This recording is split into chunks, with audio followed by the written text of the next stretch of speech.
Pero mire, vamos a pasar ya justamente cuando son las 2 de la tarde con 1 minuto, vamos a pasar a platicar con Abraham Mendieta, a quien saludo en este preciso instante. Abraham, buenas tardes. Buenas tardes, querido Julio, ¿cómo estás? Bien, Abraham, qué gusto de poder platicar Hacía contigo. tiempo que Sí. no platicábamos. Así es, Abraham. Pues Abraham, este programa que hacemos del tal Viernes de Cubilete es un programa que lo pensamos suavecito, de platicar de la historia de cada quien, de lo que se va dando, de orígenes, de estudios, de aspiraciones, y luego si el tiempo y la circunstancia da, pues platica uno también de política o de la cosa que vaya surgiendo por ahí. Pero dime, Abraham, ¿cómo te apareciste por acá, por México? ¿Qué pasó? ¿Dónde andabas antes de irrumpir en la escena mexicana? Yo, bueno, andaba en el equipo de campaña presidencial del partido Podemos, que con cientos de compañeros y compañeras acabábamos de fundar, y tuve la fortuna de conseguir una beca de estudios para hacer un semestre de ciencia política en la UNAM.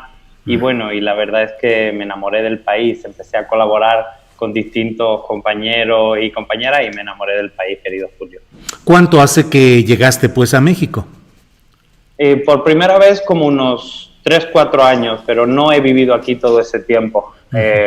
Regresé un ratito a España, he vivido en distintos países de Centroamérica y bueno, han sido años muy movidos donde me ha tocado meter mi vida en una maleta muchas veces, pero pues parece ser que México me conquistó definitiva o indefinidamente.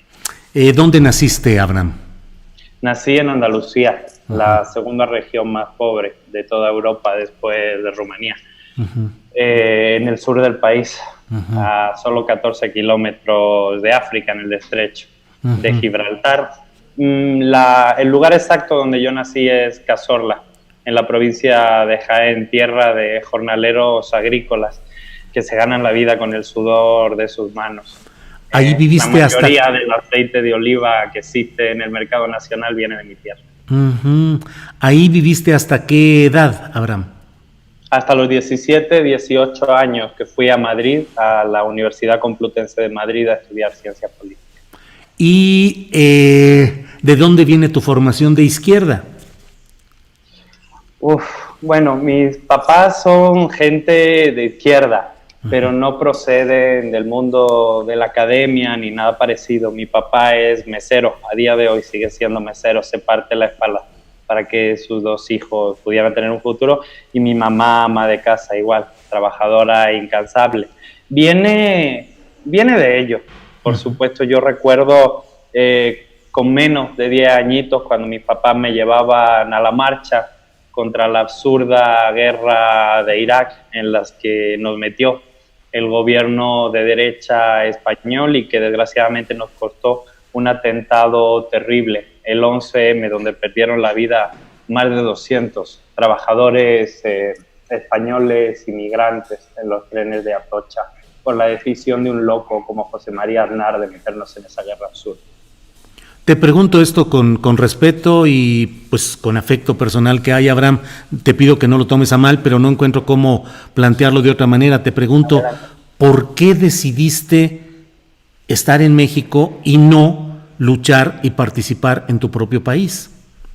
Yo desde los 14 años fui militante en España de las juventudes del Partido Comunista, luego las juventudes de Izquierda Unida. Cuando Izquierda Unida dejó de ser una herramienta que nosotros considerábamos que podía llegar a transformar la vida de la gente, nos embarcamos todos en un proyecto súper ambicioso, que era el de la construcción del partido Podemos en España, inspirados por el movimiento de las plazas, por el movimiento 15M. Ese proceso fue profundamente desgastante.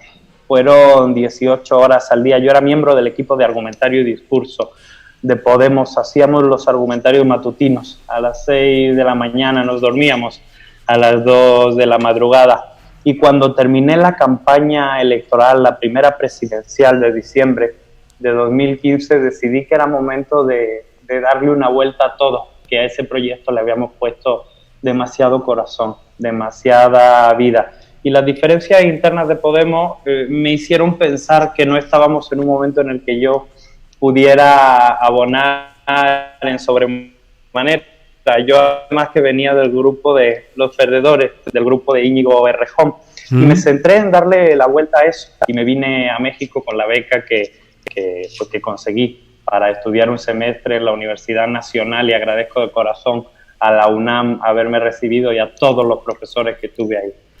Abraham, acá en México decimos hacer casita, o sea, cuando uno anda vagando o cuando llegas a mitad de curso, alguien te hace casita, o sea, es tu amigo, te ofrece, te muestra cómo están las cosas, te apapacha.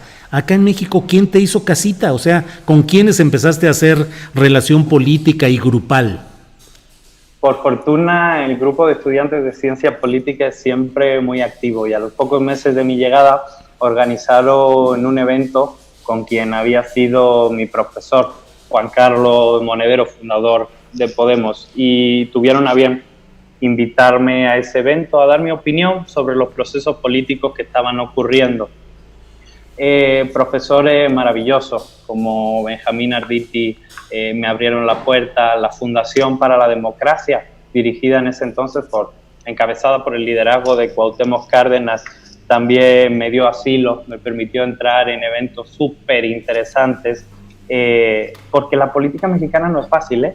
¿No? Eso que se estudia en los manuales de, pues está el PRI y está el PAN, no, o sea, la política mexicana tiene un nivel de complejidad y un nivel de apellido que yo todavía tengo dificultades de entender, sobre todo los mapas genealógicos, ¿no? De dónde viene qué persona, pero bueno, siempre he hecho todo lo posible por estar lo más informado posible, por no opinar de los temas en los que evidentemente no tengo una opinión, y también por ser generoso y cuando no es posible abordar el análisis de un tema en plenitud, guardar silencio. ¿Cuál política crees más complicada y al mismo tiempo más promisoria de cambios reales, la española o la mexicana? Este es un problema que yo sí creo que viene de la ciencia política. A mí me gustan mucho los sistemas políticos latinoamericanos, y en particular los sistemas con marcados toques de presidencialismo, porque permiten que los cambios políticos y sociales sean más rápidos. Los parlamentarismos europeos, si bien es cierto que otorgan cierta estabilidad, no siempre, porque en España hasta cambios de gobierno suscitan, por lo menos los parlamentarismos son más lentos y los cambios son más difíciles. Una reforma constitucional en España es algo prácticamente impensable, ¿no? Tienen que ponerse de acuerdo los dos grandes partidos, que por cierto siempre trabajaron de la mano. Y aquí las reformas constitucionales han sido recurrentes, las transformaciones sociales tienen mayor impacto, hay certeza de los liderazgos políticos. Por eso, en mi visión personal, y puede que dentro de 10 años Julio piense algo diferente, los presidencialismos me gustan por la capacidad que tienen de transformar las sociedades relativamente rápido, a diferencia de los parlamentarismos tan asentados como los de los viejos congresos europeos. Abraham, pero también ese presidencialismo fuerte que puede cambiar rápidamente la Constitución hace que esos cambios puedan a su vez ser revertidos muy rápidamente por otro presidente que llega a cambiar, y tenemos una Constitución como la mexicana cambiada una y otra vez. Sí, y además yo creo que es también uno de los principales retos que ha tenido la izquierda en los procesos latinoamericanos, la irreversibilidad de las transformaciones sociales. En ningún caso se ha logrado. Yo creo que lo más cerca que han estado los compañeros de conseguir ese cierto grado de irreversibilidad son los compañeros argentinos, porque ganaron la batalla cultural, porque ser argentino es ser peronista en la batalla cultural, ¿no? Creo que el resto de procesos de izquierda en la región no han sido tan avanzados en el tema de no echar atrás los avances de los procesos populares y transformadores. Claro. Abraham, cuando uno está viendo las cosas de cerca, pues claro que les ve un tamaño y una dimensión muy grande. Cuando se pone en relevancia o en comparación con otros procesos, las cosas pueden ser diferentes. Respecto a otros procesos de cambio en Latinoamérica, ¿te parece que el mexicano está avanzando de una manera que sea esperanzadora o estamos más estancados acá que procesos en otros países latinoamericanos? No, yo creo que en este momento los dos procesos latinoamericanos populares, nacionales que están en marcha, que son el argentino y el mexicano, están dando una lección de soberanía al mundo, también porque consiguieron rescatar muy bien, y a mí este sí que es uno de los elementos que más me fascina del sistema político mexicano, el nacionalismo, la patria es el otro, la patria es que nadie se quede atrás, la patria es construir un país incluyente. Creo verdaderamente que los procesos argentino y mexicano son muy avanzados en ese sentido, y aunque sean muy diferentes, aunque el argentino sea muy internacionalista y Andrés Manuel sea muy nacionalista, creo que en ese sentido han sabido entenderse bien y darle a la región la importancia que tiene. Es la primera vez desde que cayó Brasil en manos del fascismo que hay dos países G20 claramente gobernados por la izquierda. Uh-huh. ¿Qué haces actualmente? ¿De qué vives, Abraham? Es decir, ¿dónde trabajas? ¿Qué haces específicamente? Colaboro en distintos medios de comunicación, nacionales y extranjeros. Uh-huh. ¿En México, en El Soberano particularmente? Colaboro como conductor del Soberano, donde hemos conseguido sacar una iniciativa bonita, rápida, que es el Soberano News, un noticiero nocturno que hasta hace unas semanas pues estuve sacando durante todo un año. También soy colaborador de Milenio. Todos los martes en Milenio tenemos una mesa de debate que a mí me encanta, porque también es un formato muy rápido, con mi amigo Paul Hospital. Paul tiene el defecto de ser del PRI, pero es una persona muy inteligente y sobre todo un gran amigo. ¿¿Cuántos años tienes, Abraham? Tengo 25 años, querido. ¿Cuánto? 25. 25, un jovencito, Abraham, y has llegado a irrumpir, eres el invitado más joven que hemos tenido en este viernes de Cubilete. ¿Qué te han amenazado hasta con echarte del país, aplicarte el artículo constitucional que prohíbe que los extranjeros opinen de política interna? Como los 15 primeros minutos que el Partido Acción Nacional pidió mi expulsión del país en el legislativo, me dolió un poquito, porque uno viene con el corazón abierto a entregar lo mejor de sí mismo.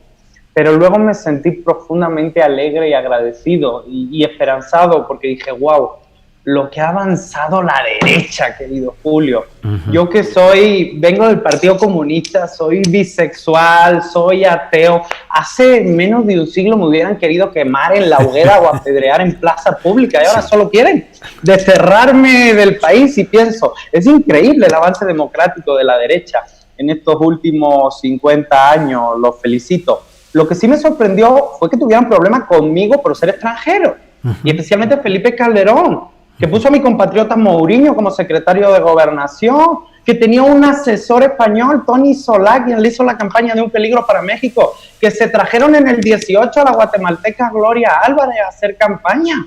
Ellos no tenían ningún problema con que yo fuera extranjero ni con que yo fuera español. Ellos tenían problema con que yo fuera de izquierda y no fuera un mercenario a sueldo como los que ellos se traían, ¿no? Uh-huh. ¿Has pensado en naturalizarte mexicano? Por supuesto. ¿Y estás ya en ese trámite? Es lentísimo. Fíjate, querido Julio, que de media un mexicano en Estados Unidos tardaba, hace falta actualizar ese dato, entre 10 y 12 años en conseguir la nacionalidad. En México, aunque el proceso burocrático no es tan largo, de media la gente se nacionaliza tras 20 años viviendo acá. Desgraciadamente la ley migratoria mexicana está muy anquilosada y muy bloqueada para no tener forasteros pululando por acá. De hecho, México solo tiene un 1% de extranjeros viviendo en su territorio. Yo espero que pronto eso cambie. Y por supuesto que me encantaría ser mexicano por naturalización. Abraham, y tener plenitud de derechos políticos. Claro.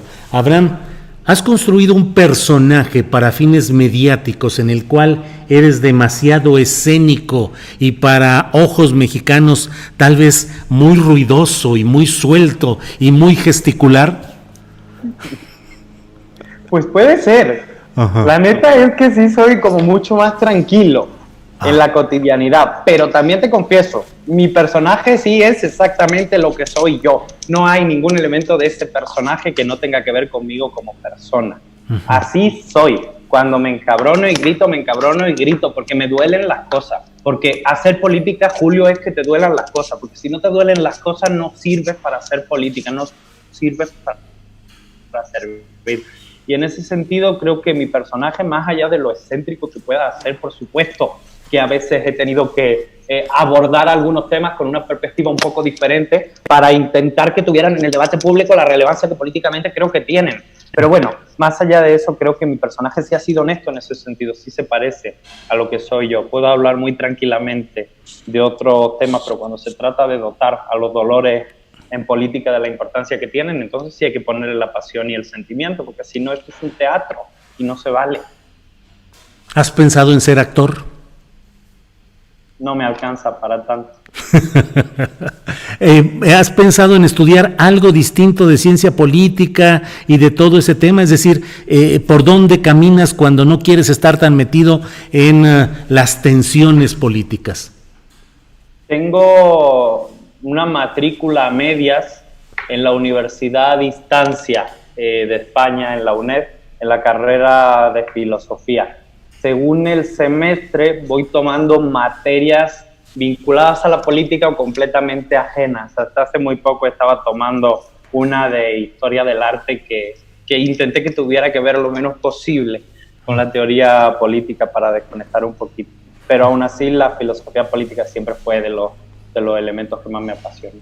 Joven de 25 años, te pregunto, ¿cómo ves a la gente de tu edad? Pocos años más arriba, pocos años más abajo.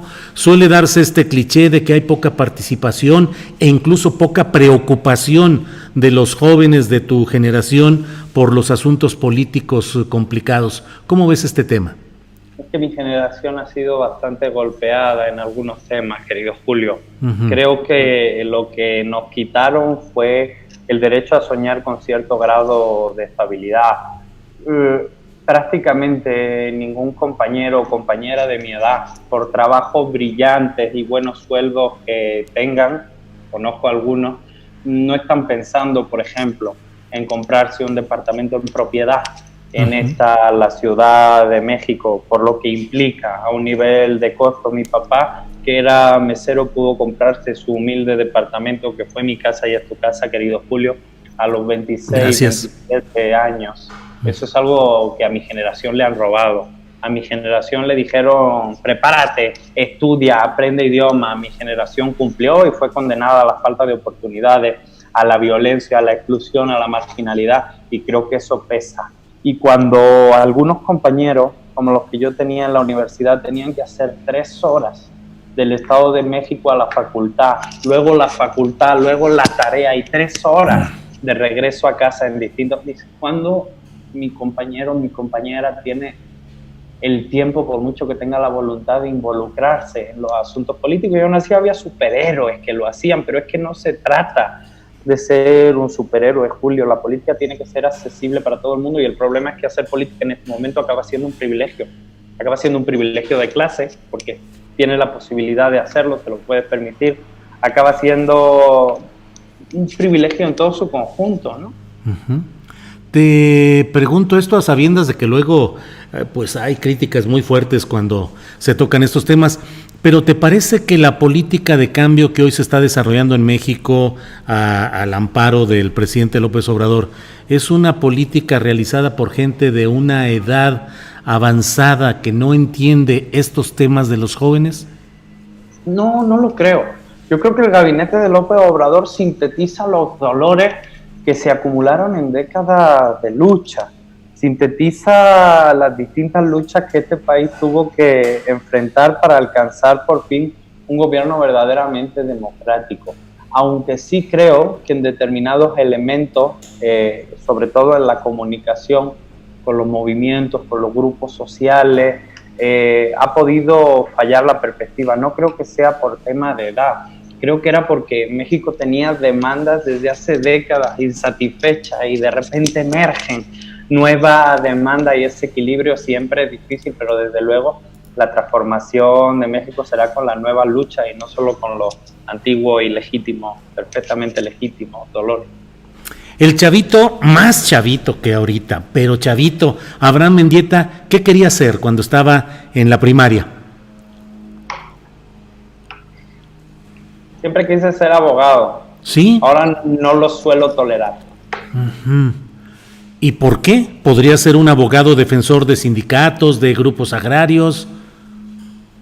Y lo admiro mucho, a aquellos que estudian Derecho para defender de verdad la justicia, pero como brotó pronto la militancia política, al final uno se va por otra línea. Y hasta el último día quise ser, después de abogado, sociólogo, y nomás me enfrenté a la petición de la carrera en la universidad. Ese día se me cruzó un cablecito y puse ciencia política sin saber por qué, y creo que fue una de las mejores decisiones de mi vida, querido Julio.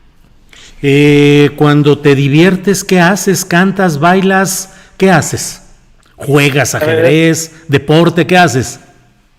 La verdad es que sí tengo el corazón latino, pero pues la sangre no, y no se me da muy bien moverme en una pista de baile, como sí veo que a mi alrededor todo el mundo hace de una manera maravillosa, pero sí, por supuesto que me gusta, dentro de lo posible, salir a tomar algo con los amigos, con los compañeros.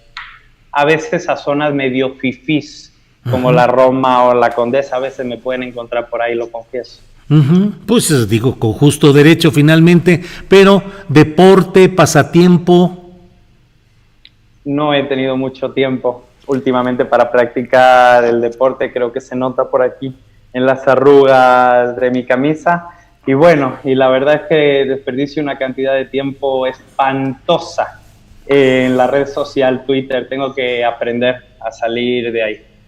¿Cómo ves toda esa en las redes sociales? Hay quienes pensamos, y lo digo yo así, me incluyo, que se han emponzoñado mucho. Hay espacios en los cuales ya no es posible el debate, la discusión, el análisis nutritivo, sino lo que hay es mucho encono y mucha polarización. Pero ¿cuál es tu punto de vista, Abraham? Las redes sociales son un cajón de basura, porque si de por sí no fuera complicado el diálogo político, que no es más que la gestión de los conflictos existentes, las redes sociales tienen el añadido de que se puede manipular, especialmente la red social Twitter, que está dejando mucho que desear en ese sentido, pero también la siento un elemento de cercanía, que sin ser igualitaria y sin ser democratizadora, a veces sí te permiten hablar de tú a tú con cierto grado de poder, te permiten confrontar de tú a cierto grado de poder político, a cierto grado de poder económico, a quienes fueron muy poderosos en su momento y ahorita solamente intentan defenderse. Creo que las redes tienen cierto carácter igualitario, sin ser democrático y por supuesto sin ser plenamente igualitario. Si tuvieras que escribir tu tesis doctoral sobre un tema mexicano, ¿en cuál ahondarías para hacer esa tesis? Por supuesto, en la construcción del movimiento popular, en de dónde venían, a quienes les debemos que en 2018 este país se levantase de la manera que se levantó y rompiera con un régimen político corrupto. Y ahí podríamos ver qué organizaciones políticas les debemos eso, incluido a ciertas guerrillas que han sido muy olvidadas o muy castigadas por la historia. A quienes que se quedaron en el camino también les debemos esta lucha. Creo que podría ir por ahí, querido Julio, una genealogía de dónde venimos para que por lo menos yo que soy extranjero tenga muy claro a dónde vamos. ¿Te parece que hay un movimiento popular vigoroso de izquierda en México? Creo que hay un movimiento popular muy vigoroso que consiguió romper un régimen político preexistente. Creo que tiene un carácter mayoritariamente de izquierda, pero también creo que ese movimiento, por la propia naturaleza del sistema político mexicano, tuvo que enfocar su esfuerzo en cómo hacer que no te robasen una elección, en cómo fortalecer la estructura tierra para que la gente llegase a votar, y siento que un esfuerzo que falta es el de la formación de verdaderos cuadros políticos. En México hay mucho, pero siento que Fisgón, Pedro Miguel, Lackerman y muchos compañeros más están haciendo un esfuerzo excelente y perfectamente necesario para capacitar futuros cuadros políticos, porque la cuarta transformación no es cosa de un sexenio. Uh-huh. Y dentro de ese contexto, ¿no hay los cuadros políticos para relevar eficazmente a quienes hoy están ejerciendo el poder? Yo creo que hay cuadros políticos maravillosos en el movimiento mexicano, pero nosotros lo que tenemos que aspirar es a que cada militante sea un cuadro político, a que cada militante pueda ejercer correctamente tareas de gobierno, a que cada militante pueda pararse delante de una cámara y un micrófono a defender correctamente la idea del mundo que tiene aquí en el corazón, ¿no, querido Julio? Creo verdaderamente que por ahí va el tema de la formación de cuadros integrales, de cuadros que puedan transformar de una vez la manera en la que entendemos el sistema político.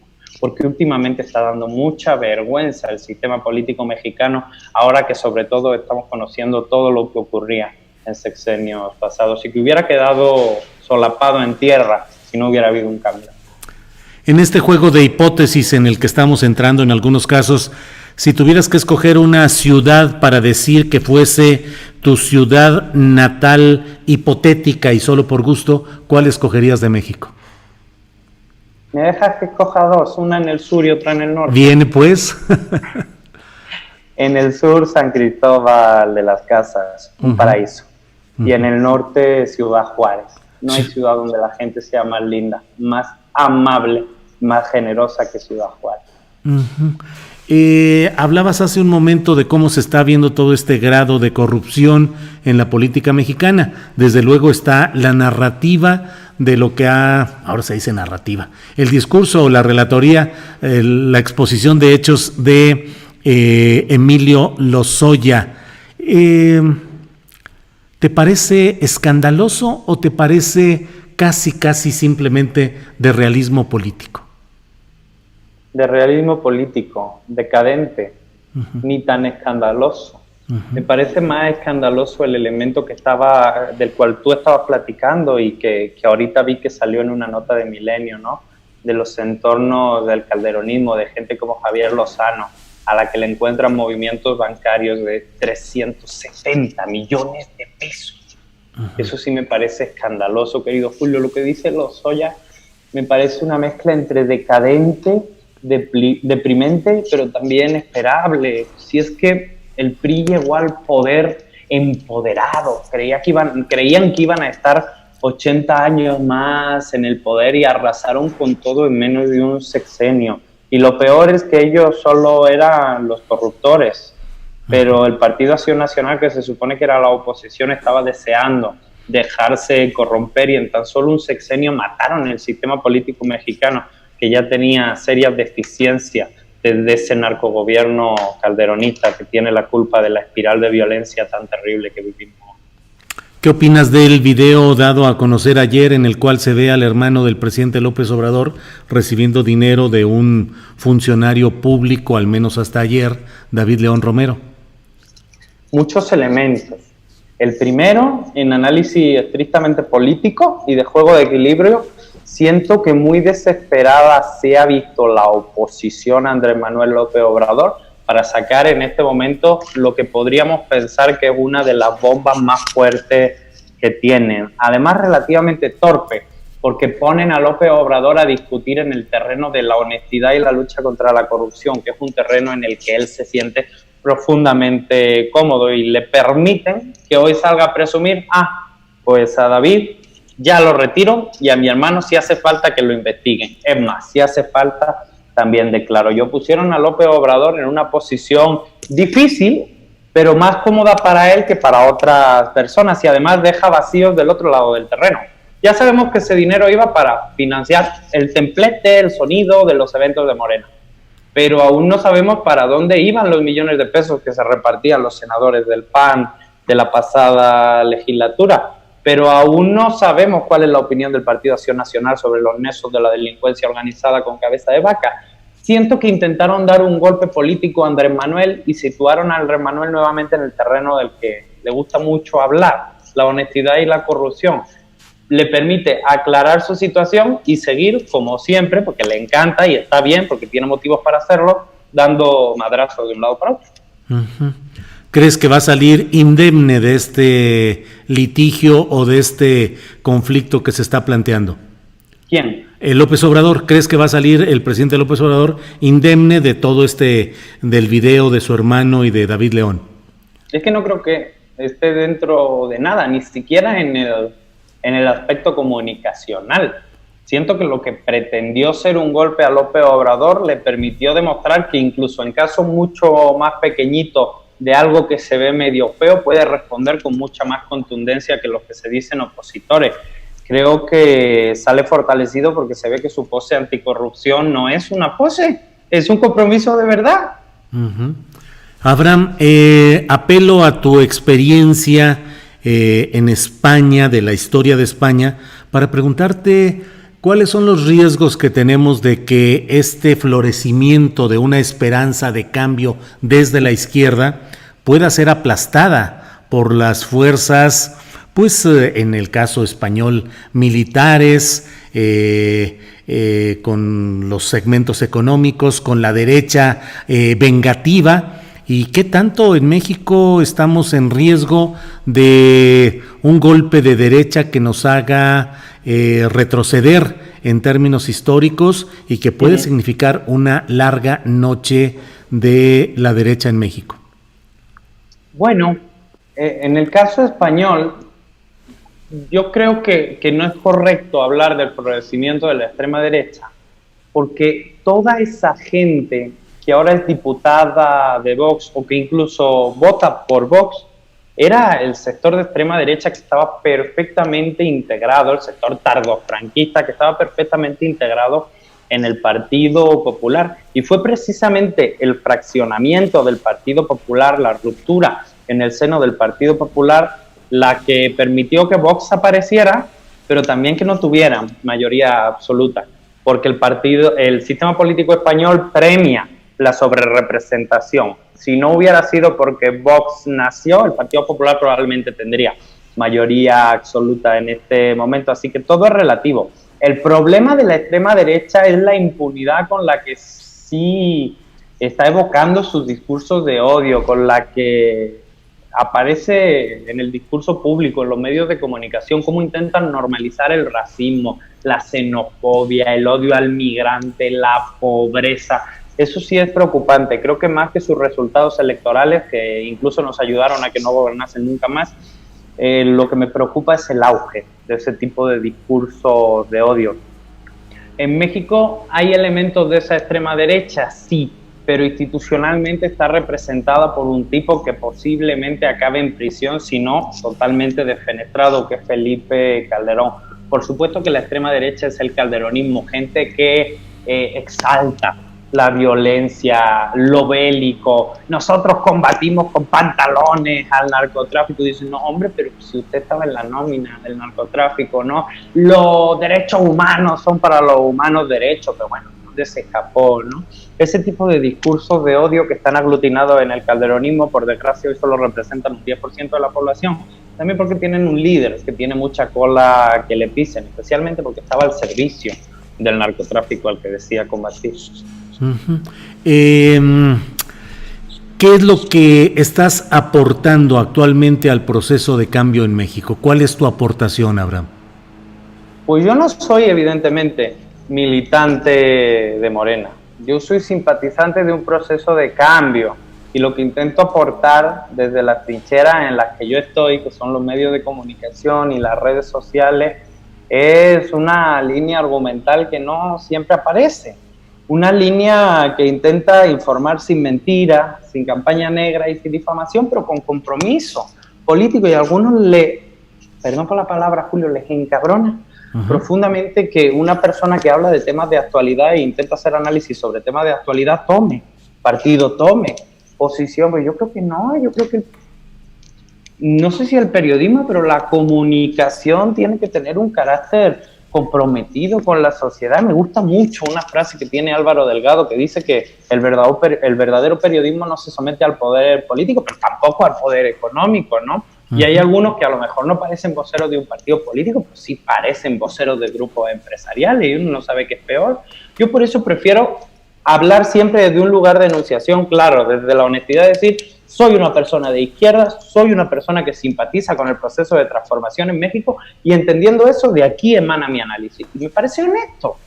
Mi análisis emana de lo que yo soy, de cómo yo pienso, de la visión que tengo del mundo. Y eso no te hace menos serio o más serio. Entonces, te puede hacer en todo caso más honesto reconocer. Tenemos un sistema periodístico hipócrita en lo general, hablo sobre todo de las élites tradicionales y te lo digo a la luz de las intensas mesas de debate que puede uno ver en la televisión española con periodistas defendiendo... Interminable mesas de debate, Julio. ¿Y aquí qué hacemos? ¿Periodismo hipócrita? Pues depende de cada quien. Hay gente profesional a la que yo admiro mucho, incluso en los medios de comunicación tradicionales, ¿no? Que eso también fue una sorpresa para mí. Yo que siempre he sido un pleno agnóstico de los medios de comunicación tradicionales, colaborar con algunos, en algún momento colaboré en programas de Televisa y actualmente colaboro en Milenio, también te hace ver la importancia del periodista per se, ¿no? Y lo importante que es que haya periodistas neutrales dentro de lo posible, quiero decir, entendiendo que eso no existe, pero sobre todo honestos de esto es una estupidez y no me voy a prestar a ponerle la cara. Y eso me gusta mucho y digo, incluso en los grupos mediáticos en los que yo no confiaba, he conocido gente con una ética profesional enorme y eso sí me dio, querido Julio, mucho gusto y mucha tranquilidad. No sé si te estás refiriendo sobre todo a reporteros y a gente que lucha en los medios convencionales para sacar adelante su nota con el enfoque correcto, aunque el dueño o el directivo quiera trastocarla. ¿Te refieres a eso o a opinantes de otra índole? Me refiero principalmente, efectivamente, a la gente que chambea en los medios, pero incluso también a la gente que le pone la cara. A veces sí me sorprende cómo compañeros conductores hacen un esfuerzo ellos mismos por intentar cambiar el enfoque de la nota para que diga algo con más contenido, algo con más cariño, algo con más versiones. Eso también lo valoro mucho. El otro día me entrevistaba una periodista de Infobae sobre un tema horrible, que era el tema de las empresas energéticas españolas. Infobae, que es un medio que además está mayoritariamente financiado por empresas energéticas. Y yo le dije a la reportera, haz lo que puedas, yo te voy a dar mi versión, escríbela pues lo más parecida a la realidad que pueda. Yo sé que luego hay un editor por arriba que te lo puede cambiar. Y salió la nota íntegra con lo que dije, Julio, y dije, chingao, qué sorpresa, qué alegría, que hay gente que hace bien su trabajo. Sí, así es, me complace esa visión tuya porque yo la tengo también a lo largo, pues yo obviamente tengo una larga, una edad muy avanzada respecto a la tuya, he visto muchas cosas y efectivamente hay muchos periodistas de a pie, periodistas de base que luchan por tratar de evitar la indicación y la forma en la que quieren cambiar las cosas, en la que quieren que los notas o los reportajes o los enfoques sean conforme al poder y hacen todo lo posible desde ahí, desde abajo o en niveles medios. Abraham, en este programa tenemos como costumbre el tal cubilete, pues se llama Viernes de Cubilete y entonces cuando estábamos presencialmente, pues ahí le echábamos el jueguito y el que gana le hace la pregunta al otro que quiera, la que quiera. Pues sí, así es. Voy a moderarme si gano. Bueno, que sea así, por favor, Abraham, compadécete de este pobre conductor, si así fuera. Entonces, si estás de acuerdo, lo hacemos por la vía de internet que tenemos ahí. Ahorita Andrés Ramírez, nuestro compañero, lo pone, que sea tu primera tirada, luego la mía, y ya vemos quién gana, ¿te parece? Muy bien, me parece perfecto. Bueno, ahí te va. Vamos, Andrés, por favor, pon esta primera tirada, que es la de Abraham. ¡Sas, mano! Son 2 reinas solamente y un rey. Se me hace que te voy a ganar, mi estimado Abraham. Bueno, por favor, viene ahora la mía, Andrés.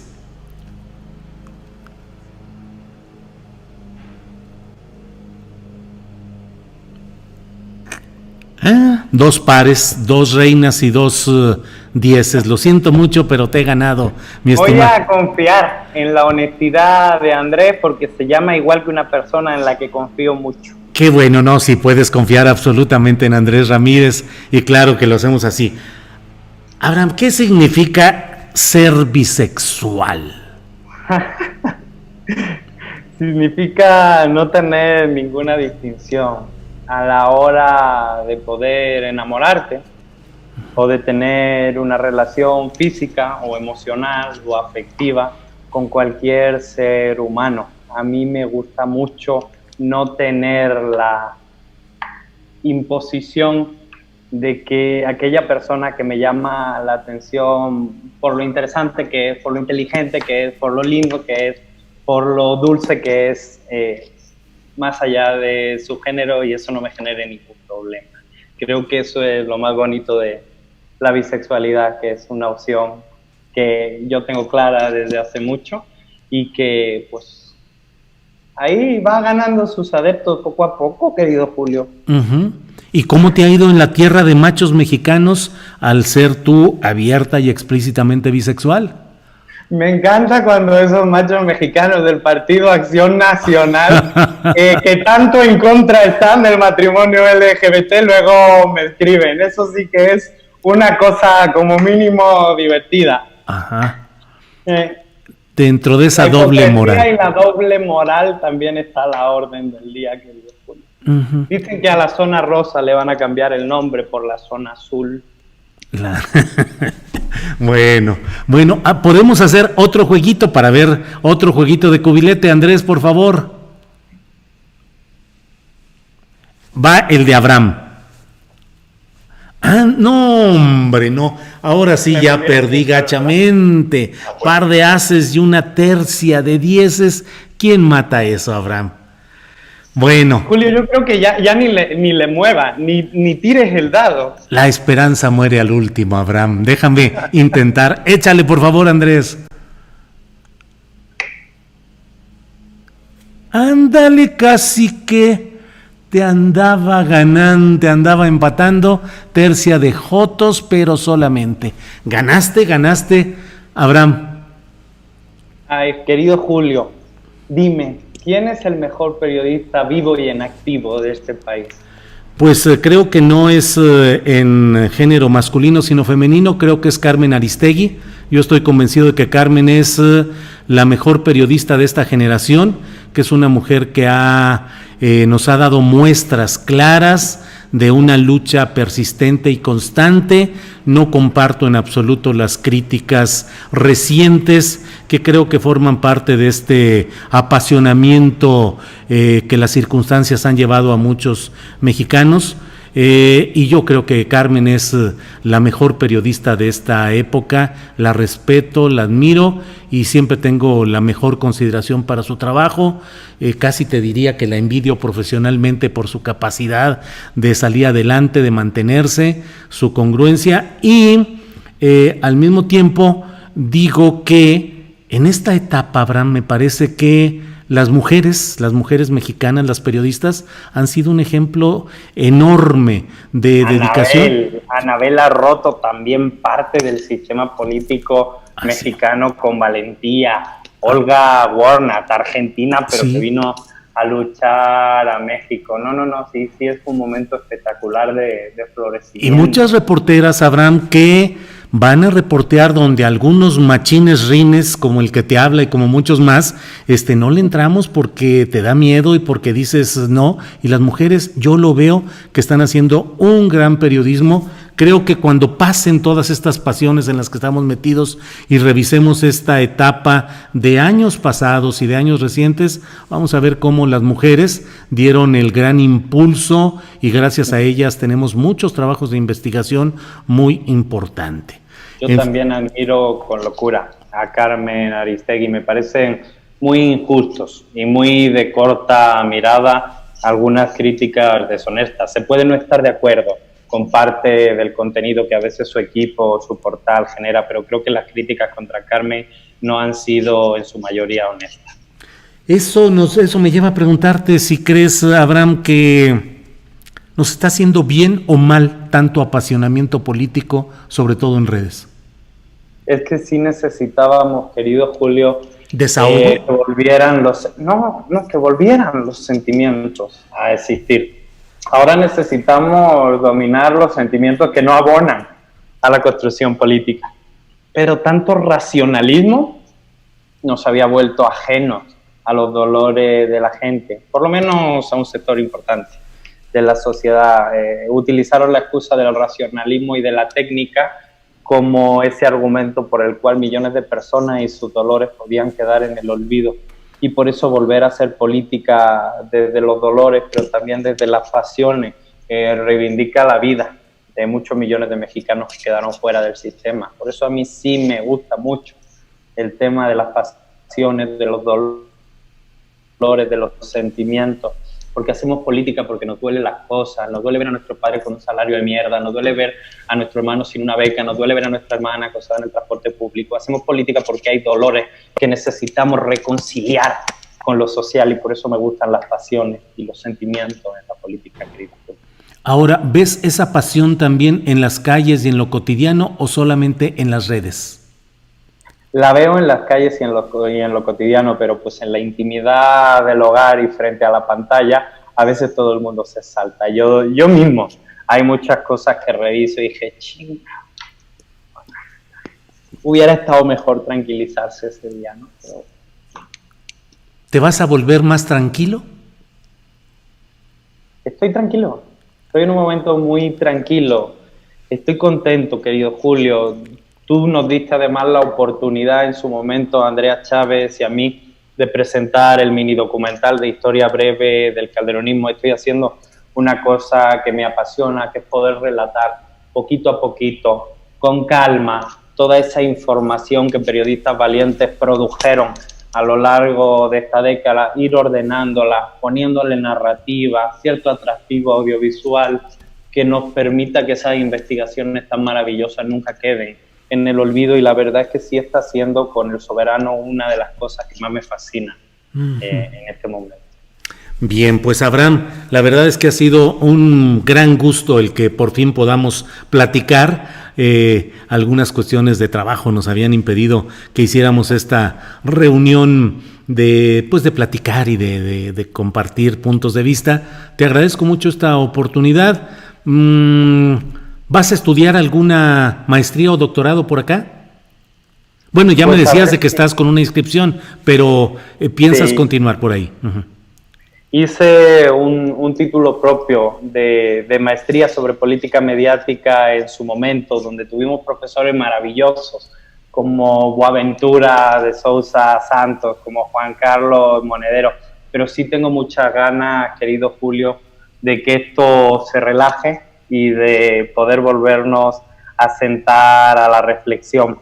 También quiero decirte, antes de que nos vayamos, que igual que Aristegui es una periodista a la que admiro y, como tú has dicho, envidio, también tú, querido Julio.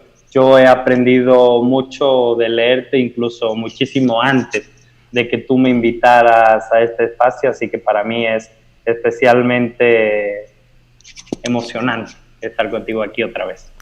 Abraham, muchas gracias por tus palabras, tus consideraciones, y gracias por habernos acompañado en este viernes de Cubilete. Un abrazo y ya seguiremos en contacto, Abraham. Muchas gracias, querido Julio, a la orden. Gracias.